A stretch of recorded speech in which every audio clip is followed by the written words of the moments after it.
আমি যেটা বলতে চেয়েছেন খুতবায় সেই বিষয়টা একটু লক্ষ্য করুন যে আমরা সবাই জান্নাত চাই। জান্নাতে যাওয়ার জন্য করণীয় কি, আমি সেই বিষয়টা অতি সংক্ষেপে বলার চেষ্টা করব ইনশাআল্লাহ। প্রথমত, মানুষ পাপ থেকে কেউ মুক্ত নয়। পাপ থেকে মুক্তির অনেকগুলো পথ আছে, তার মধ্যে অন্যতম ইস্তেগফার, তওবা। তওবা করলেন, ইস্তেগফার করলেন, আল্লাহ রাব্বুল আলামিন মাফ করে দিবেন। কিন্তু হাদিসে বা আল্লাহ রাব্বুল আলামিন নিজে কোরআনের মধ্যে বিশেষ করে দুইটা মাধ্যম বলে দিয়েছেন। এক নম্বর মাধ্যমটা বলেছেন অধিকাংশ জায়গায়, সেটা হলো তুমি যত পাপ করেছ, যত পাপই করে থাকো না কেন, সমস্ত পাপকে আল্লাহ মাফ করে দিবেন যদি তুমি আল্লাহর জন্য কিছু সাদাকা করো। দুই নম্বর বলেছেন যদি তুমি নফল সিয়াম পালন করো, আল্লাহ রাব্বুল আলামিন তোমার পাপ সমূহকে ক্ষমা করে দেবেন। তবে আগে আছে সাদাকা এক নম্বরে। কারণ আপনি যখন মারা যাচ্ছেন তখনও চাচ্ছেন যে আল্লাহ রাব্বুল আলামিন যেন আমাকে মুক্ত করে দেয়। তখনও মৃত্যুর আগেই যদি আপনি জান্নাতের সুসংবাদ শুনতে চান, মৃত্যুর আগেই একজন ব্যক্তি জান্নাতের সুসংবাদ শুনতে পায়, আলহামদুলিল্লাহ। আল্লাহ যেন আমাদের সবাইকে তাদের অন্তর্ভুক্ত করে নেন, আমিন ইয়া রাব্বাল আলামিন। আবার কেউ জাহান্নামেরও সংবাদ শুনতে পায়, ফাবাশশির বিআযাবিন আলীম, আযাবেরও সুসংবাদ আছে। কোরআনেই বলছেন আল্লাহ যে তুমি জাহান্নামের সুসংবাদ দাও তাদেরকে, নাউযুবিল্লাহ। যখনই মানুষ মারা যেতে লাগে তখনই যদি মুমিন ব্যক্তি হয় তো মুসনাদ আহমদের লম্বা হাদিস, সহিহ ইবনে হিব্বানের লম্বা হাদিসের মধ্যে এসেছে ইয়া আইয়াতুহা নাফসুর আত-তাইয়্যিবা শব্দ আসছে। আর কোরআনে আসছে 27, 28, 29, 30 নম্বর আয়াত সূরা ফজরের শেষ আয়াতগুলো, ইয়া আইয়াতুহা নাফসুল মুতমাইন্নাহ ইরজিই ইলা রাব্বিকি রাদিয়াতাম মারদিয়াহ ফাদখুলি ফি ইবাদি ওয়াদখুলি জান্নাতি। প্রথম আপনার যাত্রার শুরুতেই জান্নাতের সুসংবাদ। এটা মৃত্যুর আগে না পরে? মৃত্যুর আগে জান্নাতের সুসংবাদ আল্লাহ রাব্বুল আলামিন কি শুনিয়ে দেন। রাসূলুল্লাহ সাল্লাল্লাহু আলাইহি ওয়াসাল্লাম বলছেন যে যখন মাইয়েত মুমূর্ষু অবস্থায় কোনো ব্যক্তি পতিত হয় তখন আল্লাহ রাব্বুল আলামিনের পক্ষ থেকে মালাকুল মাউত আসেন। আসার পরে তাকে এই আহ্বানটা জানায়, হে প্রশান্ত আত্মা, ইরজিই ইলা রাব্বিক, অর্থাৎ তুমি এসেছিলে রবের পক্ষ থেকে, ইরজিই তুমি আবার ফিরে যাও, ইলা রাব্বিক তোমার রবের দিকে, রাদিয়াতাম মারদিয়াহ অর্থাৎ তুমি সন্তুষ্ট প্রশান্ত চিত্তে আল্লাহর দিকে কি হও, ফিরে যাও। ফাদখুলি ফি ইবাদি অতঃপর তুমি আমার বান্দাদের অন্তর্ভুক্ত হয়ে যাও, ওয়াদখুলি জান্নাতি এবং আমার জান্নাতে প্রবেশ করো। এইটা বলার পরে আত্মাটা এমনভাবে বেরিয়ে আসে যেভাবে গ্লাস থেকে একটু পানি পড়ে গেলে যেমন বোঝা যায় না, শর্ট করে পড়ে যায়, ওই মুমূর্ষু ব্যক্তি আত্মাটা বেরিয়ে গেলে ও জানতেই পায় না। আলহামদুলিল্লাহ। তো এই সুসংবাদটা আপনাকে আমাকে শুনতেই হবে, এই প্রতিজ্ঞা থাকতে হবে, তাহলে তার মৃত্যুর ভয় থাকবে না, কবরের আযাব ভয় থাকার কোনো প্রশ্নই আসে না। কিন্তু কেউ আছে যে ওই সময়ে আল্লাহর কাছে, মানে যখন দেখবে জাহান্নামের ফেরেশতারা ঘিরে ধরেছে, মুমিন যদি হয় জান্নাতের ফেরেশতারা ঘিরে ধরবে, কত প্রশান্তি পাবে সে। মালাকুল মউত আত্মাটা নিয়ে জান্নাত থেকে আগত ফেরেশতাদের হাতে যে রুমাল থাকবে তাদেরকে দিয়ে দিবে আর রুমালের মধ্যে করে নিয়ে আল্লাহ বরাবর পৌঁছে দিবে। সারা পৃথিবীতে সুগন্ধটা ছড়িয়ে যাবে। রাসূলুল্লাহ সাল্লাল্লাহু আলাইহি ওয়াসাল্লাম বলছেন। কিন্তু যদি জাহান্নামী ব্যক্তি হয়, বদ হয়, পাপী ব্যক্তি হয়, তখন কি বলবে? রব্বি লাউলা আখারতানি ইলা আজালিন করিব ফাআসসাদদাকা ওয়া আকুম মিনাস সলিহিন। তার আগে আল্লাহ বলে দিয়েছেন সূরা মুনাফিকুন 10 নম্বর আয়াত, ওয়া আনফিকু মিম্মা রাযাকনাকুম মিন ক্বাবলি আন ইয়াতি আহাদাকুমুল মাউত ফায়াকুলু রব্বি লাউলা আখারতানি ইলা আজালিন করিব। কোরআনটা দাও তো। আল্লাহ বলছেন আগে আনফিকু মিম্মা রাযাকনাকুম, আমি যা তোমাদেরকে রিজিক দান করেছি তার থেকে তোমরা কি করো? খরচ করো। মিন ক্বাবলি আন ইয়াতি আহাদাকুমুল মাউত, তোমাদের পূর্বে কি আসার, মৃত্যু আসার পূর্বেই তোমরা কি করো? খরচ করো। যখন আসবে তখন বলবে আল্লাহকে, লাউলা আখারতানি ইলা আজালিন করিব, আল্লাহ তুমি যদি একটু সময় দিতে, আখারতানি একটু, আখারা ইউআখিরু তাখিরান। একটা জিনিস বুঝে আপনাদেরকে, সেটা হলো কতা মানে কাটা। যে কোনো জিনিস কেটে দুই ভাগ করলেন, কোথায় কতা শব্দটা আবার কত্তা হয়, তাকতি। এখানে আখারা ইউআখিরু তাখির, অর্থাৎ মানে সবচেয়ে ছোট ছোট করে কুচি কুচি করে কাটার নাম হলো তাকতি। তাখির শব্দের অর্থ হলো সবচেয়ে ছোট সময় যেটা, সেটা কি? তাখির। মানে একটু সময় তোমার কাছে চাচ্ছে, লাউলা আখারতানি, একটু যদি সময় দিতে আমাকে, বিন্দু মাত্র 1 সেকেন্ড, এইরকম শব্দটা লাউলা আখারতানি, একটু সময় যদি যেতে আমাকে, ফাআসসাদদাকা, তাহলে আমি কি করতাম? সাদাকা করতাম। ওয়া আকুম মিনাস সলিহিন, এবং আমি সৎ বান্দাদের অন্তর্ভুক্ত হয়ে যেতাম। ওই যে আল্লাহ বলবেন ফাদখুলি ফি ইবাদি, ফাদখুলি ফি ইবাদি, আমার বান্দাদের মধ্যে কি করো? অন্তর্ভুক্ত হয়ে যায়। মানে সলেহ বান্দাদের মধ্যে অন্তর্ভুক্ত হতে চাচ্ছে, কিন্তু আল্লাহ রাব্বুল আলামিন সুযোগ, ওয়ালা ইউআখিরুল্লাহু নাফসান ইযা জাআ আজালুহা, পরের আয়াতে বলছেন না 1 সেকেন্ড সময় তোমাকে আর দেওয়া। ওই সময় মানুষ চায়, বাঁচতে চায়। বাঁচতে চাই মানে কি? সব কিছু দিয়ে বাঁচতে চাই, কিন্তু আল্লাহ বলেন কঠিন কথা, সেটা সূরা মাআরিজ 8, 9, 10 এই আয়াতগুলো আল্লাহর ওয়াস্তে আপনারা একটু পড়বেন। কাল কিয়ামতের মাঠের অবস্থাটা কি হবে? আল্লাহ রাব্বুল আলামিন বলছেন, ওয়ালা ইয়াসআলু হামিমুন হামিমা, বন্ধু বন্ধুর খোঁজ রাখবে না, নিবে না। ইউবাসসারুনাহুম ইয়াওয়াদ্দুল মুজরিমু লাউ ইফতাদি মিন আযাবি ইয়াউমাইদিন বিবানি, পরস্পর পরস্পরকে দেখতে পাবে। ইয়াওয়াদ্দুল মুজরিম অর্থাৎ পাপী, অপরাধী, সে চাইবে লাউ ইফতাদি মিন আযাবি ইয়াউমাইদিন বিবানি, যদি আমার সন্তানের বিনিময়ে হলেও যদি আজকের দিনের আযাব থেকে আমাকে মুক্ত করা হতো, ওয়াসাহিবাতিহি ওয়া আখি, সেই স্ত্রীর বিনিময়ে কি করতে চাইবে? মুক্ত হতে চাইবে। ওয়া আখি, তার ভাই ব্রাদার, ওয়া ফাসিলাতিহিল্লাতি তুবি, এবং তার গোষ্ঠী যারা তাকে আশ্রয় দিত, বলবে। তারপরে ওয়ামান ফিল আরদি জামিআ,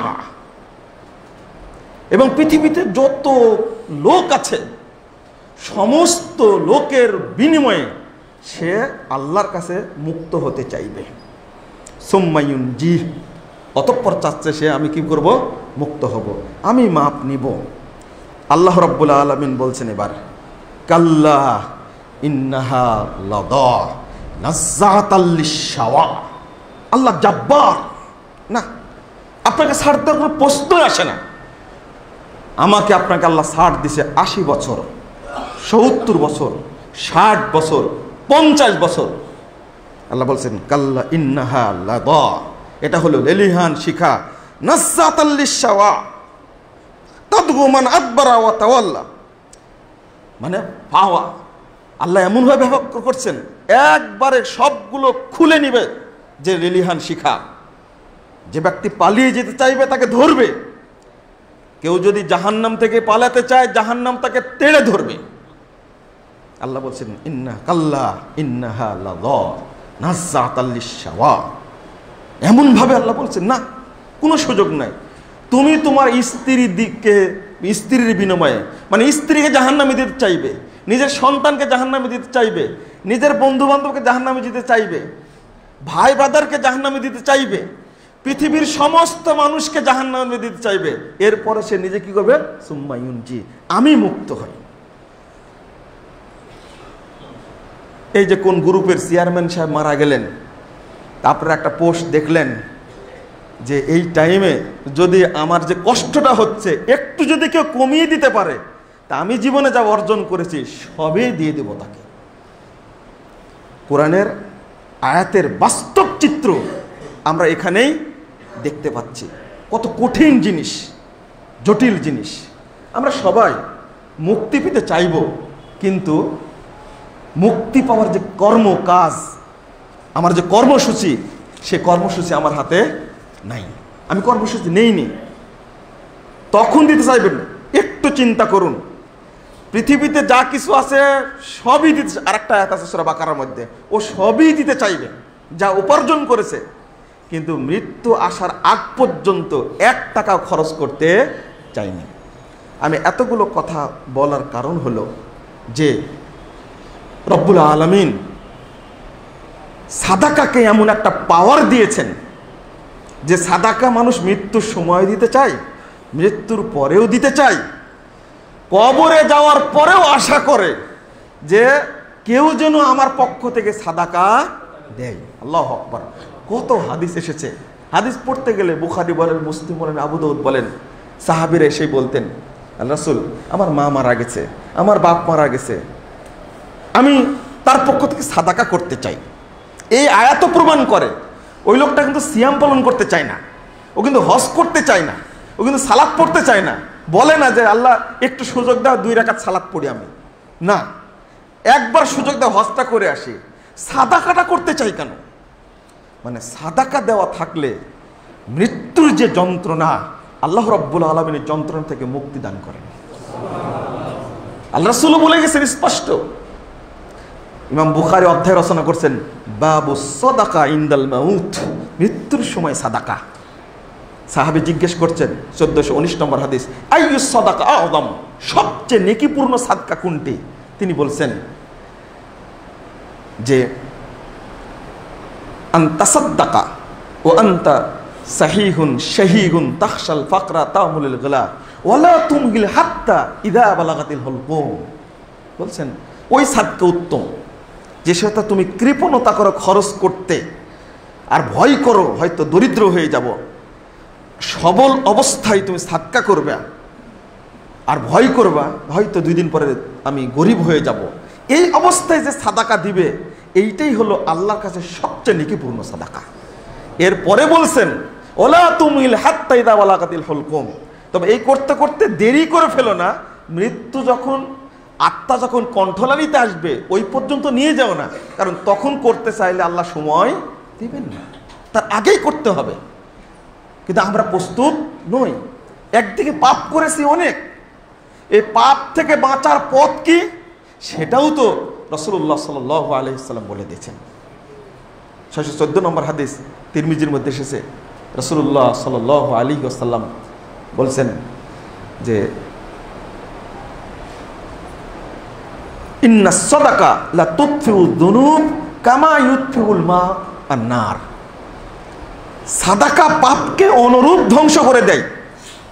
যেভাবে সাদাকা পাপকে অনুরূপ ধ্বংস করে, যেমন পানি আগুনকে কি করে দেয়? নিভিয়ে দেয়। আল্লাহু আকবার। যুনুব, আপনি কত পাপ করেছেন?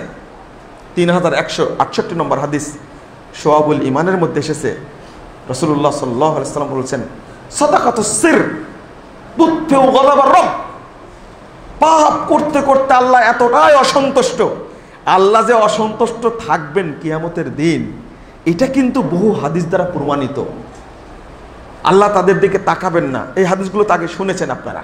আল্লাহ অসন্তুষ্ট থাকবেন, আপনার পুরো অসন্তুষ্ট আল্লাহ। কিন্তু সন্তুষ্ট করা পন্থাটা কি? গোপনে সাদাকা করলে যত পাপ আপনি করেছেন আল্লাহ রাব্বুল আলামিন ক্ষমা করে দিয়ে আল্লাহর আপনার উপরে সন্তুষ্ট হয়ে যাবে। আল্লাহ রাসূল বলছেন সাদাকাতুস সির তুতফিউ গাদাবার রব। একদিকে পাপ ক্ষমা হওয়ার পন্থা, যত পাপ করেছেন তার বড় মাধ্যম হলো সাদাকা। এমনকি ওই হাদিসটা মুহাদ্দিসগণ দুইটা ধারায় বর্ণনা করেছেন। একজন বলছেন, কেউ কেউ হাদিসটা নিয়ে আসছেন যে পাপী, মানে 3321 নম্বর হাদিস, সহিহ বুখারীর হাদিস, মানে একজন পতিতালয়ের মহিলা, সে পানি পান করানোর কারণে, কুকুরকে পানি পার করানোর কারণে আল্লাহ তাকে ক্ষমা করে দেবে। এই হাদিসটা কেউ নিয়ে আসছেন এই মর্মে যে পাপী ব্যক্তি হলেও, জেনাকারিনী হলেও পানি সাদকা করলে আল্লাহ ক্ষমা করে দেবেন। আর কেউ হাদিসটা নিয়ে আসছেন পানির ফজিলত হিসাবে, কেউ যদি পানি দান করে, রাসূলুল্লাহ সাল্লাল্লাহু আলাইহি ওয়াসাল্লাম বলছেন যে আফজালুস সাদাকা সাকিয়াউল মা, যে যতই সাদাকা করুক না কেন, পানি সাদাকা করা হলো আল্লাহর কাছে সবচেয়ে বেশি উত্তম সাদাকা। এই জন্য আপনারা তো অনেকে কূপ খনন করে দেন, টিউবওয়েল দিয়ে দেন। কারণ আরেকটা হাদিস এখানে আছে ওসমান রাদিয়াল্লাহু আনহু সম্পর্কে। তো আমি এখানে কথাগুলো একটু গুটিয়ে নিয়ে বলতে চাচ্ছি যে আপনি জান্নাত কিনবেন তার আরো একটা সহজ পদ্ধতি আছে। 450 নম্বর হাদিস, অনেকগুলো হাদিস, তার মধ্যে অল্প কয়েকটি। আপনি জান্নাত নিবেন, একটা টার্গেট করেন, আপনি একটা টার্গেট করেন যে আমি এর বিনিময়ে জান্নাত চাই। সে যে কোনো জিনিস, প্রথমত টার্গেট করেন যে আমি একটা মসজিদ তৈরি করে নেব। 450 নম্বর হাদিস, রাসূলুল্লাহ সাল্লাল্লাহু আলাইহি ওয়াসাল্লাম বলছেন মান বানা লিল্লাহি মাসজিদান বানাল্লাহু লাহু বাইতান ফিল জান্নাহ। যে ব্যক্তি আল্লাহর সন্তুষ্টির জন্য, ওই হাদিসে শেষের দিকে আছে ইয়াবতাগি বিহি রিজাল্লাহ, আল্লাহ সন্তুষ্টির জন্য যে মসজিদ তৈরি করবে, আল্লাহ রাব্বুল আলামিন তার জন্য জান্নাতে একটি ঘর তৈরি করবেন। আলহামদুলিল্লাহ। মানে আপনি মসজিদ তৈরি করলেন মানে আপনি জান্নাতি হয়ে যাবেন যদি আপনার অন্তর বলে হালাল টাকা দিয়েছে, আমার জন্য জান্নাত হবেই। কালকে একদিনই বোন বলছেন যে আমি তো আয়াতুল কুরসি পড়ি প্রতি ফরজ সালাতের পরে, আমি তো পড়ি এই আশায় যে আমি মরলেই জান্নাতে যাব। আমি আশ্চর্য হয়ে গেলাম যে এই আত্মবিশ্বাস যদি আপনার থাকে, কিন্তু এই আত্মবিশ্বাস কয়জনের আছে? এই দৃঢ়তা, এই কনফিডেন্সটা কার মধ্যে আছে? হ্যাঁ, আমি ওইটাই বুঝাতে চাচ্ছি। আপনি মসজিদ তৈরি করে দিয়ে যদি দৃঢ়তা প্রদর্শন করেন এই মর্মে যে আমি জান্নাতে যেতে চাই এই মসজিদ নিয়েই, এই মসজিদের বিনিময়ে আমি জান্নাতে যেতে চাই, যদি দৃঢ়তা থাকে, ইনশাআল্লাহ আল্লাহ আপনাকে জান্নাত দান করবেন, অবশ্যই জান্নাত দিবেন। শুধু এটা না, মুসনাদে আহমদের হাদিস, আবু দাহদার যে ঘটনা, একটা বললাম মসজিদ, আল্লাহ রাসূল আর একটা বলছেন 538 নম্বর হাদিস, ইবনু মাজার মধ্যে আসছে যে মান বানা লিল্লাহি মাসজিদান কামাফাসে কতা বানাল্লাহু লাহু বাইতান ফিল জান্নাহ। কোন ব্যক্তি যদি ছোট্ট ঝুপড়ির মতো অল্প একটু মসজিদে যদি কেউ দেয়, মসজিদটা একটু উঁচু করার জন্য, আল্লাহ রাসূল বলছেন তার জন্য আল্লাহ জান্নাতে একটা ঘর তৈরি করবেন। আল্লাহু আকবার। আপনি তাহলে এটাকে টার্গেট করেন। সাহাবীদের টার্গেট ছিল মানে কোন পথে জান্নাত। সহিহ বুখারীর হাদিস, আমি হাদিসটা আপনাদের সামনে, আবু দাহদার যে হাদিসটা, সেটা আপনাদের কাছে বলতেই হচ্ছে। আবু দাহদা রাদিয়াল্লাহু আনহু আসলে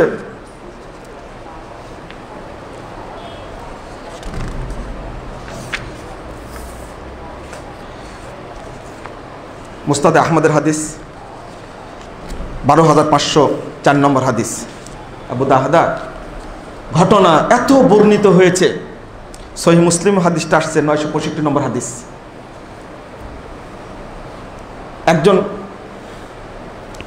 একজন সাহাবী তিনি আল্লাহ রাসূলকে গিয়ে বলছেন যে আমি আমার ঘরটা তুলতে চাই, কিন্তু ওখানে একটা খেজুর গাছ আছে, এই খেজুর গাছটা সে দিচ্ছে না, তো একটু বলেন না। তৌকিমু হায়াতি বি ফামারহু আইয়ুতিয়ানি হাত্তা উকিমা হায়াতি বিহা, একটু গাছটা দিতে বলেন, তাহলে আমি সেখানে কি করতে পারবো, দেওয়ালটা উঠাতে পারবো।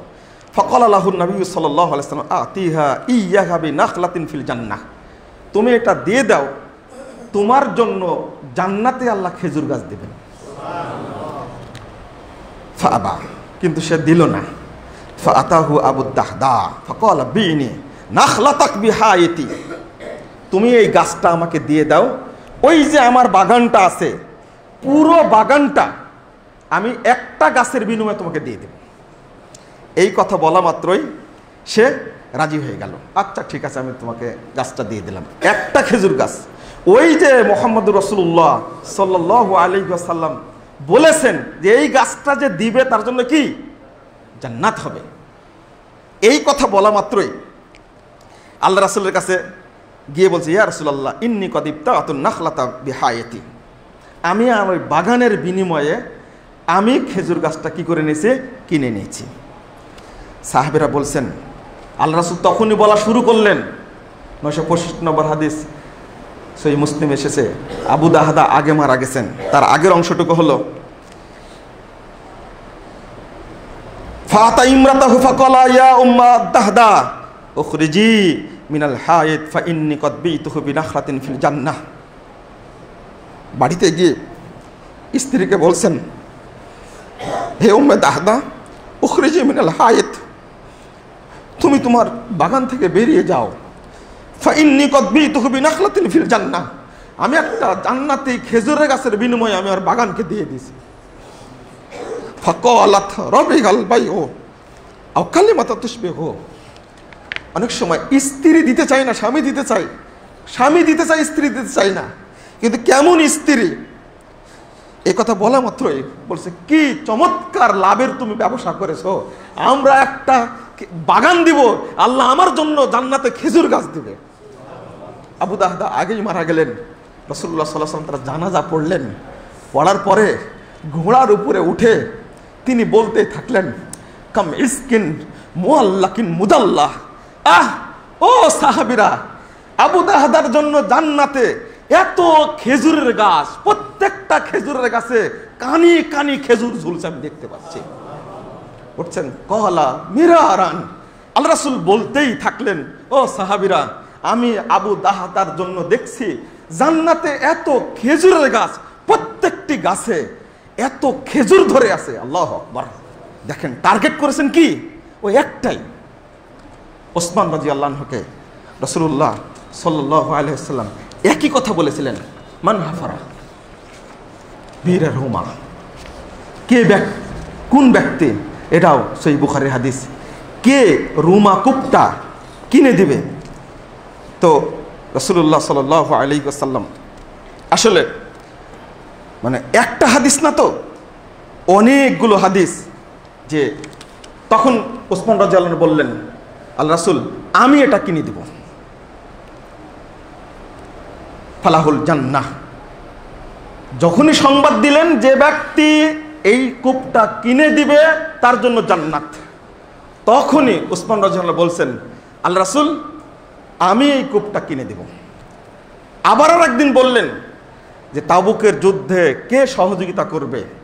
ওসমান রাদিয়াল্লাহু আনহু 3 ভাগের 1 ভাগের দায়িত্ব নিয়ে বললেন, আল্লাহ রাসূল আমি 3 ভাগের 1 ভাগের দায়িত্ব নিয়ে নিলাম, ফালাহুল জান্নাহ, তার জন্য জান্নাত হবে। এই কথা বলা মাত্রই ওসমান রাদিয়াল্লাহু আনহু রাজি হয়ে গেলেন। আসলে আমরা যে হাদিসগুলো পড়ি যে এইটা করলে জান্নাত পাওয়া যাবে, এইটা করলে জান্নাত পাওয়া যাবে, দিবেন উত্তম জিনিস, লান তানালুল বিররা হাত্তা তুনফিকু মিম্মা তুহিব্বুন, উত্তম জিনিসটা দিবেন। আবু তালহা রাদিয়াল্লাহু আনহু 2757 নম্বর হাদিস সহিহ বুখারী, আবু তালহা এই আয়াত শোনা মাত্রই দৌড়ে রাসূলের কাছে চলে গেছেন, গিয়ে বলছেন, আল্লাহ রাসূল যে মসজিদে নববীর সামনে যে বাগানটা দেখছেন, আমি এই আয়াতের কারণে বাগানটা আমি সাদাকা করে দিলাম। আল্লাহু আকবার। আল্লাহ রাসূল ঢুকতেন ভিতরে, ঢুকে পানি খেতেন, চলে আসতেন, পুরোটাই দিয়ে দিলে, যে হ্যাঁ পুরোটাই দিয়ে দিলাম। আল্লাহ রাসূল বললেন, কি চমৎকার, তুমি আল্লাহর সাথে একটা ব্যবসা করলে। উনি বলছেন, আমি আল্লাহর কাছে এর বিনিময় চাই, শুধু বিনিময়ের জন্য। লান তানালুল বিররা হাত্তা তুনফিকু মিম্মা তুহিব্বুন, আয়াত নাজিল হওয়া মাত্রই রাজি হয়ে গেলেন। এজন্য সৌদি আরবের যে রাজি ব্যাংক আছে, এই ব্যাংকের প্রতিষ্ঠাতা সারা সৌদি আরবের সমস্ত ইসলামিক সেন্টারগুলি তার অর্থায়নে পরিচালিত হয়। মসজিদে নববী, মসজিদে হারাম, মসজিদে কুবা, মসজিদে কেবলাতাইনে যত খেজুর বিতরণ করা হয়, এই রাজি ব্যাংকের মালিক থেকে এটা সরাসরি চলে আসে। একটা বাগানে আমার শোনা হয়, তথ্যগত ভুল থাকতে পারে, তবে তার জীবনের সবচেয়ে বড় বাগান যেটা, প্রায় 4 লক্ষ খেজুর গাছ আছে, সবগুলোকে তিনি সাদকা করে দিয়েছেন আল্লাহর রাস্তায়, শুধু এই হাদিসের উপরে আমল করতে গিয়ে। আল্লাহু আকবার। আমাদের উচিত যে টার্গেট করা, যে আমি এর বিনিময়ে জান্নাত পেতে চাই, আমি জান্নাতে যাবই। আল্লাহ রাব্বুল আলামিন আমাদেরকে যেন জান্নাতের সদস্য হিসেবে কবুল করেন, আমিন রাব্বুল আলামিন। বন্ধুরা আমার, শেষ মুহূর্তে আপনাদের প্রতি অনুরোধ করব আমি, যে আপনারা দান সাদকা অনেক করেন, কিন্তু এই আলামিন জামে মসজিদের সংস্কারের জন্য আপনারা একটু হাতটা লম্বা করে একটু সাদাকা দিবেন। রাসূল সাল্লাল্লাহু আলাইহি ওয়াসাল্লাম বলেছিলেন যে আমার সাথে কে প্রথম মিলিত হবে প্রশ্ন করলে, যার হাত লম্বা সে আমার সাথে আগে মিলিত হবে বলেছিলেন। সো বোঝা গেল জাইনাবের এই সাদাকার হাত লম্বা ছিল রাদিয়াল্লাহু আনহা, তিনি আল্লাহ রাসূল মৃত্যুর পরে তিনি প্রথম মারা গেছিলেন। তো আমি বলবো যে আপনারা এই আলামিন জামে মসজিদের সংস্কারের উদ্দেশ্যে আপনারা লম্বা হাতে একটু সাদাকা করবেন। কেউ চেষ্টা করবেন যে যা ইট লাগে আমি দেওয়ার চেষ্টা করবেন ইনশাআল্লাহ। আমি এর বিনিময়ে জান্নাত চাই, আর কিছু চাই না। আরও এতিম, মিসকিন, বিধবা, অসহায়, শীতার্ত, বন্যার্ত বহু অপশন আছে সাদাকা করার, আপনি সেগুলো করবেন। কিন্তু আমি বলছি আপনাদেরকে যে এই মসজিদের পড়োশী প্রতিষ্ঠান মোহাম্মদপুর মডেল মাদ্রাসা, সামনে জানুয়ারিতে ভর্তি কার্যক্রম হবে। আমি আপনাদের অনুরোধ করব, আগেও বলেছি, এই মসজিদের আওতায় পরিচালিত হয় মোহাম্মদপুর মডেল মাদ্রাসাটা, তার দিকে আপনারা জাকাতের টাকা দিবেন, সেখানে সাদকার টাকাটা মসজিদে দেন অন্তত, জাকাত তো বের করেন অনেক। আমি আপনাদের প্রতি অনুরোধ করব যে আলামিন জামে মসজিদ সংস্কার কাজ যেন বাধা হয়ে না থাকে। আপনাদের টাকা আছে, আগামীকালকে এই টাকার কোনো মূল্য থাকবে না যখন মারা যাবেন। অতএব সাদাকার মাধ্যমে মসজিদটাকে চূড়ান্তভাবে এটা সংস্কার সম্পূর্ণ করার আপনার ব্যবস্থা করবেন। আল্লাহ তুমি কবুল করো, আল্লাহ আমিন। যদি সবাই ঐক্যবদ্ধভাবে শুরু করি ইনশাআল্লাহ আল্লাহ এখানে বরকত দিবেন। আল্লাহ তুমি কবুল করো, আমিন। আল্লাহ তুমি আলামিন মসজিদটা কবুল করো, আমিন। আল্লাহ তুমি এই মসজিদের কাজটা সম্পূর্ণ করার তৌফিক দান করো, আমিন ইয়া রাব্বাল আলামিন। আকুলু কওলি হাদা আস্তাগফিরুল্লাহ লি ওয়া লাকুম ওয়া লিসাইরিল মুসলিমিন।